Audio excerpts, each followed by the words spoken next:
वही राजीव जी को सबसे पहले धन्यवाद। उन्होंने मुझे आप लोगों से एक साथ मिलवा दिया। मेरा काफ़ी दिन से मैं आप लोगों से कह रही थी कि हम सब लोग साथ बैठना चाहते हैं, एक बार बात करना चाहते हैं, मिलना चाहते हैं स्टूडेंट से। और आपकी लोगों की लगातार आपके लिए क्या क्या विभाग में आवश्यकताएं हैं उस पर हम लोगों की आप तीनों से ही चर्चा होती रहती है। तो आप सबके साथ एक कार्यक्रम के रूप में मिलना और बैठना, ये मुझे बहुत ज़्यादा मेरे मन की इच्छा थी जो आज पूरी हुई है। तो आप सबको सबसे पहले राजीव जी को आज के मंच पर हमारे सीनियर्स जो विद्यालय से जुड़े हुए हैं, हरिदर शर्मा साहब और अरविंद मिश्रा जी, दोनों का मैं विश्वविद्यालय परिवार में बहुत बहुत स्वागत करती हूँ। और हमारे विभाग को आप जैसे वयोवृद्ध अगर सानिध्य मिलेगा तो तीनों पीढ़ियां एक साथ रहेंगी। जो आप लोगों की साथ रहे, आप लोगों का आशीर्वाद रहे, आपके जो भी नॉलेज है वो हम लोगों को मिलती रहे। हम सब लोग आप सबके लिए कार्य करें और जो हमारी नेक्स्ट जनरेशन है जो सामने बैठी हुई है, हम दोनों के ही जो भी प्रयास होंगे उनसे आप लोग सजे सबरे और एक स्ट्रॉन्ग स्किल्ड पर्सन के रूप में बाहर निकल कर आएंगे। ये के लिए गर्व की बात होगी और मेरे लिए और आप सभी के परिवारों के लिए भी एक गर्व की बात होगी। तो मैं आप सभी का आज के इस कार्यक्रम में बहुत बहुत स्वागत करती हूँ। विनीता जी के लिए एक शब्द जरूर कहना चाहूँगी कि विनीता जी हमारे विश्वविद्यालय की एक ऐसी प्रोफेसर हैं जिन्होंने सबसे ज़्यादा बार मेरा सम्मान किया है और हम दोनों हैं। तो अभी हमारी एक छोटी सी बात हुई थी कि एक एल्बम आपने जितनी बार आपने हमारा सम्मान किया है, सब फोटोज को कलेक्ट करके मैं एक एल्बम अपने साथ जरूर ले जाना चाहूँगी। मैडम को भी देना चाहेंगे और हम भी देना चाहेंगे और हम दोनों के बीच ये स्नेह, ये बंधन सदैव बना रहे, ऐसा मैं आशा करती हूँ। माँ सरस्वती को नमन करते हुए सबसे पहले मेरे जो तीनों बच्चे जो यहाँ पर आकर बोले उनको बहुत बहुत बधाई देती हूँ कि आपने कार्यक्रम में प्रारंभ किया और अपने वक्तव्य को दिया, यहाँ पर आकर बताया। और दोनों जो हमारे अभी जेंडर डिस्क्रिमिनेशन की बात बाद में आएगी, जो दोनों बेटे लोग हैं वो भी बहुत अच्छा बोले और बेटी भी बहुत अच्छा बोली। सबसे आज का जो एक विषय है, सबसे पहले थोड़ी अपने विषय पे चर्चा कर लेते हैं। अभी मिश्रा साहब बोल रहे थे कि ये सच है कि हमारे पास कुछ एग्जाम्पल्स हैं, लेकिन हमें खुद को और अपने भारत को सबसे पहले समझना होगा और उसके बाद ही हमको कोई बात कहनी होगी, क्योंकि जो चीज़ें हमको शायद मालूम ही नहीं है हमारे के बारे में, हमारे बारे में, हमारे भारत के बारे में, हमारी परंपराओं के बारे में, उनको हम आधे अधूरे, क्योंकि जितने भी आपके संविधान बना, चाहे लॉ बना, ये पिछले 100 साल की बात है, अभी 100 भी पूरे नहीं हुए। लेकिन ये भारत की संस्कृति कम से कम 5000 6000 साल पुरानी बातें हम करते हैं। हमको अपने बारे में और अपने भारत के बारे में पूर्णतः समझना सबसे पहले आवश्यक है। हो सकता है कि उस समय की जो प्रथाएं हों, उस समय के जो नियम हों, वो आज के ऑर्डिनेंसेस की तरह, स्टैट्यूट्स की तरह या हमारे संविधान की जो भी आपकी नियमावली होती है उनकी तरह ना, लेकिन ये सच है कि आज भी सूत्रों के रूप में कहीं ना कहीं हमारे पास में भारतीय वैदिक लॉ, आवश्यक रूप से हमारे वैदिक लॉ अवेलेबल है और उसको हमने एनालाइज करना, उसके लिए भी हमको बहुत आवश्यक है कि सबसे पहले हम अपनी भारतीय परंपरा, अपने सनातन ज्ञान और वैदिक ज्ञान को लॉ के व्यू पॉइंट ऑफ व्यू से जरूर देखें कि पहले भारत में क्या लॉ हुआ करते थे जब हमारी संस्कृति बहुत पुरानी संस्कृति की बात है। अगर हम केवल जेंडर डिस्क्रिमिनेशन की बात करें तो मैं सिर्फ एक ही बात से प्रारंभ करना चाहूंगी। ये सच है कि माँ सरस्वती की पूजा या दुर्गा की पूजा, काली की पूजा, लक्ष्मी की पूजा, यानी कि किसी भी पुरुष समाज की किसी भी प्रकार की कोई भी प्रॉब्लम है, उसके सॉल्यूशन के लिए देवी की ही पूजा की जाती है और देवी की पूजा अधूरी माना जाता है। जैसे हम राधा कृष्ण, कृष्ण से पहले राधा का नाम लेते हैं, सीताराम में हम पहले सीता का नाम लेते हैं। यदि हम और सीताराम ऐसा नहीं है कि केवल एक राजा के रूप में लिया जाता है, एक भक्ति के रूप में लिया जाता है सीता का नाम, या राधा का नाम राधे राधे ये भक्ति के रूप में लिया जाता है। और ये हमारे सनातन धर्म की भक्ति एक ताकत हुआ करती थी कि किसी भी व्यक्ति को किसी से जोड़ने के लिए या किसी भी समाज को एक दिशा देने के लिए भक्ति एक माध्यम हुआ करता था। और भक्ति में अगर किसी स्त्री की पूजा होती है और अनादिकाल से चलती चली आ रही है, तो कहीं ना कहीं ऐसा नहीं हो सकता कि एक स्त्री को तो हम बिल्कुल लोअर लेवल पे या पुरुष से नीचे का दर्जा दें और दूसरी तरफ हमने पूजा भी स्त्री की ये दोगली मानसिकता शायद नहीं होगी। हमारी महिलाएं ऐसा नहीं है, वैदिक काल में भी जो ऋषि हुआ करते थे उनकी पत्नियां वो बहुत विदुषी महिलाएं हुआ करती थी, और वो भी पठन पाठन में, ये ठीक है कि हमारे पास लिखा हुआ कोई डॉक्यूमेंट नहीं है, और बहुत सारी जो फीमेल ऋषि हैं उनका भी लिखा हुआ हमारे पास में ग्रंथ अवेलेबल है। अगर हम अपने वैदिक ग्रंथों को देखें तो हमारी जितनी भी महिलाएं होती थी वो ऐसा नहीं है कि उनको पढ़ाई का माध्यम नहीं दिया जाता था। ये सच है कि जब आश्रम की बात होती थी और ऋषि मुनियों के पास जाते थे तो पुरुष वहाँ पर जाता था, लेकिन महिला को सारी शिक्षा अपने घर में ही प्रदान की जाती थी, चाहे वो शस्त्रों की शिक्षा हो, वो शास्त्रों की शिक्षा हो, वो गृह कार्य की शिक्षा हो, उनको प्रबंधन की शिक्षा हो, लॉ की जानकारी हो, ये सभी विधाएं उनको पारंगत किया जाता था। उसके पश्चात ही 25 वर्ष का समय जो होता था जिसमें पुरुष तो बाहर जाकर के शस्त्र अस्त्र दूसरे ज्ञान को लेते थे, लेकिन जो महिलाएं होती थी उनको घर में ही वो शिक्षा दी जाती थी। लेकिन ऐसा नहीं है कि शिक्षा से वंचित किया जाता था। भारत के ऊपर लगातार एक के बाद एक राजाओं का जो भी साम्राज्य था गया, और ये सच है कि आज भी अगर आप देखेंगे तो जो भी पॉलिटिकल लीडर्स होते हैं उनके ऊपर पुस्तकें लिखी जाती हैं। किसी भी समाज के XYZ या किसी भी व्यक्ति के ऊपर नहीं लिखी जाती है कोई पुस्तक। तो हमारे जो ग्रंथ हैं, जितने भी अवेलेबल ग्रंथ हैं, वो सब बायस्ड है, वो बेस्ड है, केवल राजाओं तक बेस्ड है, या जो भी प्रबुद्ध लोग हुआ करते थे समाज के, उन्हीं का लेखन आज तक हमारे पास अवेलेबल है। सामाजिक जीवन का चित्रण केवल उसी रूप में बीच में कहीं कहीं पर हमको मिलता है जो समाज को देखने को मिलता है। आज भी अगर आप देखेंगे तो जो भी किताबें लिखी जाएंगी या बड़ी बड़ी पुस्तकें आप देखेंगे जिनके बारे में लिखा जाएगा, समाज से अधिक वो केवल किसी व्यक्ति विशेष की तारीफ में लिखा हुआ पुस्तकें आपको अवेलेबल हो सकती हैं।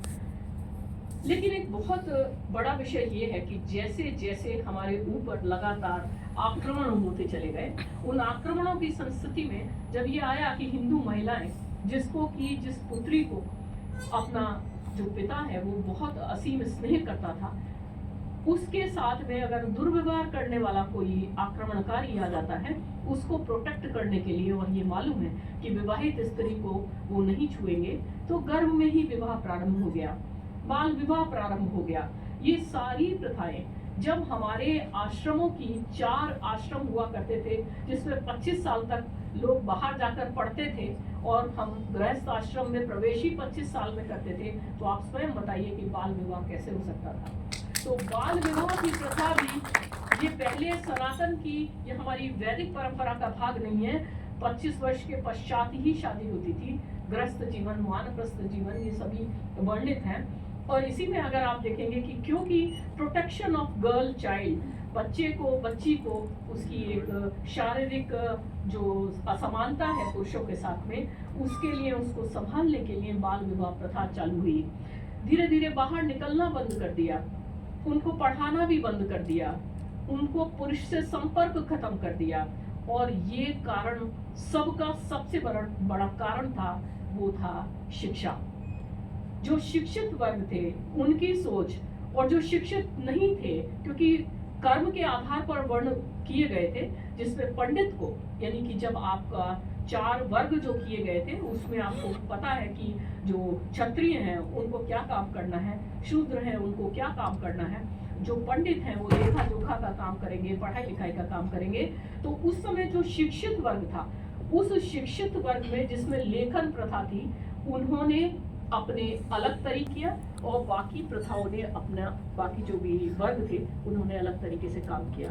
तो समाज में महिला की स्थिति वर्ग वाइज अलग हो गई, यानी कि किसी जगह असमानता थी जो धीरे धीरे पावरफुल होता चला गया।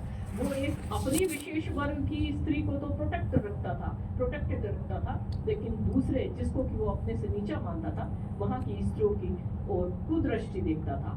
तो ये असमानता जो समाज में पैदा हुई, उस सब समानता का जो आगे बढ़ते बढ़ते धीरे धीरे जब महिलाओं ने, कौन सी महिलाओं ने, जो पढ़ी लिखी महिलाएं थी, जिनको शिक्षा का अधिकार प्राप्त था, जिनको शिक्षित होने का अवसर मिला था, उन सभी शिक्षित महिलाओं ने उन महिलाओं की आवाज को उठाना प्रारंभ किया जिनको शिक्षा का अधिकार नहीं था, जिनके पास में वो सभी सुविधाएं नहीं थी, और धीरे धीरे हम चीजों को छोड़ते हुए आगे बढ़ते चले गए। जब ब्रिटिश राज था, ब्रिटिशर्स के समय में भी सबसे ज्यादा असमानता आई। असमानता का कारण था क्योंकि जो पुरुष वर्ग था, ब्रिटिशर्स ने जो हमारे भारत की ये जो भेदभाव जो चीज थी उसको और बढ़ोतरी की, उसके अंदर और बढ़ावा किया, क्योंकि हम लोग पढ़ने के लिए महिलाओं को जब बाहर भेजना बंद कर दिया तो पढ़ाई का अधिकार कम हो गया। पर समाज सदैव से स्त्री के प्रति अपनी श्रद्धा रखता है। प्रत्येक घर में माँ की पूजा या माँ का जो अधिकार है वो आज भी, अगर आप छोटी यूनिट के फॉर्म में देखें, कुछ घरों को छोड़ दीजिए, लेकिन महिला घर को गवर्न करती है, महिला संस्कार देती है, महिला अपने पति को एक सारा क्या कई बार ऐसा होता है कि घर में डिसीजन लेने के लिए पति अपने आप को असहज महसूस करता है और महिला उस डिसीजन को ले पाती है। तो जो डिस्क्रिमिनेशन है, सोसाइटी का डिस्क्रिमिनेशन, वो बहुत लेटर स्टेज की बात है, लेटर स्टेज की, क्योंकि महिला ने कभी ये सोचा ही नहीं कि मुझे बाहर जाके कमाना चाहिए या मुझे कुछ बनना चाहिए, क्योंकि उसके मस्तिष्क में एक वर्ग में डिसाइडेड था कि हमको घर को संभालना है, बच्चों को संस्कार देना है, अच्छा भोजन बनाना है, न्यूट्रिशियस भोजन बनाना है। क्या सही है? मेरे ख्याल से फूड टेक्नोलॉजी का ज्ञान किसी पुरुष को नहीं था, वो स्वयं से एक स्त्री को था। आप दूसरी बातें कहें, चोट मेडिसिन यानी आयुर्वेद का जो ज्ञान महिलाओं को था वो पुरुषों को नहीं था, क्योंकि प्रत्येक वो चीज जो उसके परिवार के लिए आवश्यक है, जो उसके घर के लिए आवश्यक है, उसके कुटुंब के लिए आवश्यक है, वो सब का ज्ञान वो इनहेरेंट वे में एक से दूसरे में ट्रांसमिट होता हुआ, दादी माँ ऐसा करती थी, हमारी फिर माँ ऐसा करती थी, फिर हमने ऐसा सीखा, ट्रांसमिट वे में वो ज्ञान आगे बढ़ता चला गया था। लेकिन जब महिला ने बाहर निकलकर चार दीवारी से बाहर, ये लगभग 100-125 साल की बात है, पुरुष ने, अभी आप अहिल्याबाई होलकर का आप लोग सब 300वां वर्ष मना रहे हैं। अहिल्याबाई होलकर में आपने देखा होगा कि वो महिला थी कि जिसके ससुर ने उसको कहा कि नहीं, मेरा जो बेटा है वो काबिल नहीं है, लेकिन वो पढ़ी नहीं थी, उसका विवाह छोटी उम्र में हुआ था, उसको पढ़ा करके वो रानी बनी, पति की मृत्यु हो गई तो उसने पूरा राज संभाला। पूरे भारतवर्ष के अंदर उसने, जब मुगलों के द्वारा जब के जो मंदिर थे वो सब तोड़ दिए गए थे, मंदिर तोड़ दिए गए थे, तो उन्होंने उन सब मंदिरों का, काशी विश्वनाथ का, बद्रीनाथ का, केदारनाथ का, सभी जगह के जो टेम्पल्स हैं उनका जीर्णोद्धार कराया, अहिल्याबाई होलकर। तो ऐसी कितनी ही तमाम महिलाएं हैं जिन्होंने ये किया। और आजाद भारत में भी जो महिलाएं आगे बढ़ चुकी थी, उन महिलाओं ने कमान संभाली। हमारे उत्तर प्रदेश की 1947 की जो पहली सुभद्रा कुमारी चौहान जी, वो हमारी पहली गवर्नर थी उत्तर प्रदेश की, यानी कि पहली महिला गवर्नर उत्तर प्रदेश की बनी। आज भी हमारी गवर्नर महिलाएं हैं। किसी भी क्षेत्र में मुझे नहीं लगता कि भारतवर्ष में ज्यादा समस्या है, विदेशों में ये ज्यादा समस्या है। और वहीं से ये इंटरनेशनल वुमेन्स डे बनाने का एक जो कार्यक्रम चला वो इसलिए चला, अधिकारों के लिए लड़ना ये न केवल महिलाओं का बल्कि पुरुषों का, ट्रांसजेंडर्स का, सबका अधिकार है। अभी वो बच्चा चतुर्वेदी बोल रहा था ट्रांसजेंडर के लिए, तो वो भी मैं बताना चाहूंगी कि मैंने भी ऐसा पढ़ा था कि मुगलों के राज्य में भी जो पुरुष, क्योंकि वो एक ऐसा जगह, अकबर के दरबार में भी ऐसा हुआ करता था कि वहाँ पर केवल महिलाओं का ही उनके हरम में प्रवेश होता था, लेकिन वहाँ पर बहुत सारे काम काज के लिए महिलाओं के अलावा पुरुषों का प्रवेश निषेध था। केवल वहाँ पर एक ही राजा जा सकता था। तो बहुत सारे पुरुष वर्ग जिनको काम दिया जाता था, जिनको काम करना चाहता था, उनको पुरुष से महिलाओं में कन्वर्ट किया जाता था और महिलाओं के रूप में वो वहाँ पर सेवा करते थे और सेवा के कार्य में बड़ी बड़ी चीज़ों को हटाते थे। तो ये अगर हम डीप स्टडी करते जाएंगे तो बहुत सारी चीज़ें आएंगी, लेकिन हाँ, आज के समय में और ट्रांसजेंडर्स का शिखंडी का एग्जाम्पल दिया, और भी बहुत सारे ऐसे एग्जाम्पल्स हैं जिन लोगों ने काम किया और उनको किसी भी विशेष वजह से या उनकी शारीरिक संरचना की वजह से थर्ड जेंडर कैटेगरी या ट्रांसजेंडर कैटेगरी में रखा गया। राइट्स उनके भी बराबर हैं। ट्रांसजेंडर के लिए शायद पहले भी विभाग में आ चुकी हैं, जो कि उत्तर प्रदेश की महिला यहाँ ट्रांसजेंडर आयोग की अध्यक्ष है। और कल उन्होंने, आपने कहा भी था कि उनको बुला लीजिए, लेकिन मैंने सोचा कि पहले आप थोड़ा और स्ट्रेंथ होके उनको बुलाइए, उनका कार्यक्रम कराइए। She has been to the university. तो आज जो भारत सरकार सोच रही है वो एक इक्वालिटी के साथ सोच रही है, पर सबसे ज़्यादा जरूरी है शिक्षा, चाहे वो किसी भी विषय की शिक्षा हो। जैसे ही हमारे जैसे जैसे शिक्षा बढ़ती गई, शिक्षा का परसेंटेज बढ़ता चला गया, लोग अपने राइट्स के बारे में समझते रहे, लॉ को समझते रहे। और आप लोग जैसे जब एडवोकेट्स खड़े हो गए तो उनके पास सपोर्ट के पास जाने लगे। अदरवाइज किसी भी जगह दो ही व्यक्ति ऐसे होते हैं जहाँ विश्वास से जाया जाता है, एक डॉक्टर और दूसरा वकील। अगर आपके साथ में डॉक्टर भी छल कर सकता है अगर गलत दवाई दे दे, और वकील भी अगर गलत सलाह दे दे, तो भी आपकी पूरी सब कुछ खत्म कर सकता है। तो दो प्रोफेशंस ऐसे प्रोफेशंस हैं जिनको मैं कहना चाहूँगी कि ये वास्तव में समाज के वो पिलर हैं जिन्होंने सामाजिक संरचना को स्थिर किया हुआ है, एक अनुशासित वे में रखा गया है। पिछले सालों में जब अम्बेडकर जी ने जब अपना लॉ संविधान तैयार किया, वो किस लिए जरूरी था संविधान बनना? क्योंकि एक हम नए राष्ट्र के रूप में निकल कर आए थे और उस संविधान में सब कुछ अकॉर्डिंग टू लॉ हो, सभी को समान अधिकार हो, सभी के पास में एक अनुशासित व्यवस्था हो। इसलिए यूनिवर्सिटी बनी तो यूनिवर्सिटी का अपना एक ऑर्डिनेंस बना। हम कई बार ऐसी चीज़ें होते हैं कि जिनको हम बियॉन्ड ऑर्डिनेंस जाकर नहीं कर सकते हैं, हमारे पास प्रेशर आता है। That is our safeguard that we can do this beyond the ordinance. तो ये सारी चीज़ें लॉ डिपार्टमेंट का होना, लॉ प्रोफेशनल्स का होना और लॉ स्टूडेंट्स का होना, ये किसी भी विश्वविद्यालय और किसी भी इंस्टीट्यूशन के लिए ये एक वरदान है। क्योंकि मैंने आपको एक बात कहा कि सही सलाह देने के लिए नियमों के अगेंस्ट जाकर तो कोई काम नहीं हो रहा है, या अगर कोई हम पर गलत तरीके से दबाव बनाता है या गलत हमारे साथ में करता है, तो किस नियम के तहत हम उसको रोक सकते हैं, उसकी जानकारी केवल हमको डिपार्टमेंट ऑफ लॉ या हमें लीगल एडवाइस दे सकती है। और वो अगर अपना हो तो उस पर विश्वास और बढ़ जाता है। क्योंकि कई बार ऐसे इंसिडेंसेस हुए।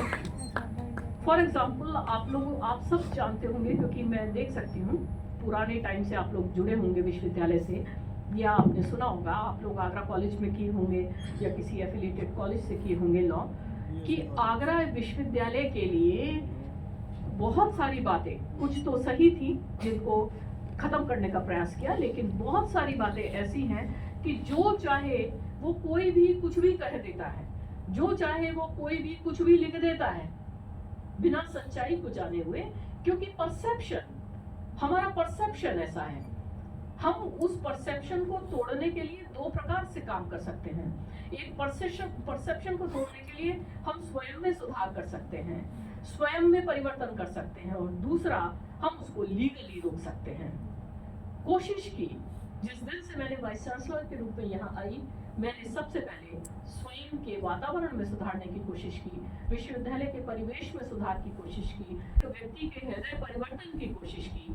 लेकिन फिर भी अगर कुछ लोग ऐसा प्रयास करते हैं कि नहीं, ये विश्वविद्यालय कभी भी सुधर नहीं सकता है, तो मैं कहना चाहूँगी कि हमको लीगल अधिकार होना चाहिए कि हम ऐसे लोगों को लीगल राइट्स, लीगल रूल्स की जगह आप लोगों के सहयोग से रोक सकें। और उसी के लिए मेरा एक सपना है इस विश्वविद्यालय को, ये 100 साल पुराना विश्वविद्यालय 1927 में बना है, तो होने वाला है बहुत जल्दी। हम लोग 2027 में इसके 100 वर्ष पूरे करेंगे। लेकिन 100 वर्ष में जो सबसे आवश्यक डिपार्टमेंट है, वो ही डिपार्टमेंट यहाँ पर नहीं था। ये मेरे लिए बहुत मैं आपको बताना चाहूँगी, मैं कोटा यूनिवर्सिटी में प्रोफेसर थी, और सबसे पहले क्योंकि हम लोगों ने इंटेलिजेंटली ये सोचा कि हम कोई भी काम करें उसके ऊपर कोई भी आक्षेप ना हो, हमारे कार्य सही हों, हम लीगली ऑर्डिनेंस को देखते हुए करें। पहला विभाग डिपार्टमेंट ऑफ लॉ खोला। तो ये मेरा सपना कहिए, ये मेरा मिशन कहिए कि मैं इस विश्वविद्यालय में एक अच्छा लॉ डिपार्टमेंट, जिसके लिए सुल्तानगंज की पुलिया पर एक भवन निर्माण हुआ था, उसमें भी भवन निर्माण शुरू किया गया था, पर कुछ कारणों से वो रुक गया था। हमने अपनी जो लीगल डीन हैं, लीगल लोगों की जो भी टीम थी, उनके साथ में as per the BCI norms जो भवन के मानक हैं, उनके अनुसार उसमें परिवर्तन किया, और परिवर्तन कर हमने अब वहाँ पर एक भवन का निर्माण हमारा चल रहा है। हमको लगता है बहुत जल्दी होगा। वहाँ लॉ डिपार्टमेंट्स के लिए, लॉ कॉलेज के लिए हम लोग एक बॉयज़ हॉस्टल का मेरा प्लान है। वहाँ ऑलरेडी एक बॉयज़ हॉस्टल था, वो भी ठीक नहीं, टूटा फूटा सा पड़ा हुआ है, but I have given this कि एक हॉस्टल होना चाहिए और एक अच्छा लॉ विभाग होना चाहिए आपका, जैसा एज पर BCI होता है डिपार्टमेंट ऑफ लॉ का, लीगल एजुकेशन, हायर एजुकेशन। एक और बहुत इम्पॉर्टेंट चीज़ थी जो कि यहाँ नहीं थी और जिसकी आवश्यकता है, आप लोगों की आवश्यकता प्रत्येक विभाग को है, प्रत्येक व्यक्ति को है आप लोगों की आवश्यकता। आप ये समझिए, हमारे पास में हमारी इंटेलेक्चुअल प्रॉपर्टी को सेव करने के लिए, सेफ गार्ड करने के लिए कोई मीन्स नहीं है। We don't know how to protect our legal rights, intellectual property rights. Copyrights कुछ नहीं है, हमारा लोगों का भी कॉपीराइट नहीं है। हमारे पास कितनी जो मैन्युस्क्रिप्ट्स हैं, हम उनको कॉपीराइट करा सकते हैं या नहीं करा सकते हैं, इसका हमारे पास राइट नहीं है, हम इसको देख नहीं सकते हैं। लोग पेटेंट करते हैं अपने जो भी इन्वेंशंस होते हैं हमारे साइंस डिपार्टमेंट्स में, उन इन्वेंशंस को यूं ही खत्म कर देते हैं, प्रिंट कर देते हैं। They don't protect it in the form of patent, जबकि वो सभी पेटेंट के लिए अगर एक पेटेंट होता है तो 3 नंबर एक्स्ट्रा मिलते हैं विश्वविद्यालय को। इन सब चीज़ों को, साइबर सिक्योरिटी, कोई भी हमारे ऊपर लीगल केस कर देता है, क्यों? क्योंकि students are not aware, the students of computer science department are not aware of the cyber laws. They don't know what are the legal things can be implicated on us. हम लोगों पर कौन case कर सकता है? हमारे पास में एक आया कि डिपार्टमेंट ऑफ फाइन आर्ट्स का एक सॉफ्टवेयर है, कोई सॉफ्टवेयर जिससे वो लोग शायद कैड या समथिंग, हाँ, उससे वो लोग डिज़ाइन करते हैं। तो मेरे पास में उनकी कंपनी से आया कि कोई वहाँ पर मैडम लीगली मतलब उसको पायरेटेड वर्जन यूज़ कर रहा है, या उन्होंने उसको क्रैक करके इतनी बार यूज़ कर लिया है, 26 टाइम्स यूज़ किया है। We are going to sue him. अब हमने बुलाया वहाँ, हमने कहा भाई ऐसा क्या है? उनका मैडम हमको तो पता नहीं, वो तो साइट पे था, हमने ऐसे ऐसे किया और ऐसे हो गया। तो बात यह है कि साइबर सिक्योरिटी लॉज के लिए, विमेन राइट्स के लिए, इन सब की नॉलेज, ये जरूरी नहीं है कि केवल ये 3 टीचर ही आएंगे। आप लोगों के पास में जो LLM के प्रोजेक्ट हैं, आप उन प्रोजेक्ट्स को बहुत अच्छी तरीके से कीजिए, और हम लोग अपने लीगल स्टूडेंट्स की वर्कशॉप विमेन राइट्स के लिए, हम बाहर से स्पीकर्स हमारे आते हैं, हमारी जो बच्चियां हैं जो कि विमेन राइट्स के लिए काम कर रही हैं, जिन्होंने अपने प्रोजेक्ट्स किए हैं, जो कि विमेन राइट्स के लिए लड़ने वाली एडवोकेट्स हैं, उन सब के, क्योंकि जब बच्चों की अपने पीयर की बात करेंगे तो उसको वो ज़्यादा अच्छी तरीके से समझ पाएंगे। तो आपकी ज़रूरत, आपके नॉलेज की ज़रूरत, आपके प्रोफेशनल जो भी आपकी ट्रिक्स है कि किस में हमको गलती नहीं करनी है और किस में हमारे ऊपर केस हो सकता है, ये जितने भी पैरामीटर्स, जितने भी हमारे यूनिवर्सिटी से रिलेटेड भी जो भी हमारी चीज़ें हैं, उनको समझाने के लिए भी आप लोगों की एक्सपर्टाइज की प्रत्येक विभाग को आवश्यकता है। इसलिए मैं चाहती हूँ कि हमारा ये विभाग इतना विभाग हो कि आप लोग कंप्यूटर साइंस के स्टूडेंट्स को जाके बता सकें कि अगर आपने किसी का सॉफ्टवेयर गलत किया है तो कैसे होगा। दूसरी तरफ हमारे फाइन आर्ट्स को भी बता सके कि अगर आपने फोटोग्राफी डिपार्टमेंट का कोई है और उसने बहुत अच्छा किसी बर्ड का फोटोग्राफी लिया है तो वो उस पर कॉपीराइट करा सकता है, और उस कॉपीराइट के जरिए अगर वो नेशनल ज्योग्राफी चैनल में उसको भेज देता है तो उसको उससे इनकम होगी। हमारी पेंटिंग्स, हमारे स्ट्रक्चर्स, जो हमारे आर्टिफैक्ट्स हैं जो फाइन आर्ट्स के बच्चे करते हैं, उनको कोई प्रोटेक्ट नहीं कर रहा है। ये सारी चीज़ें हमारा लॉ विभाग कर सकता है। उसके लिए ये मेरी फौज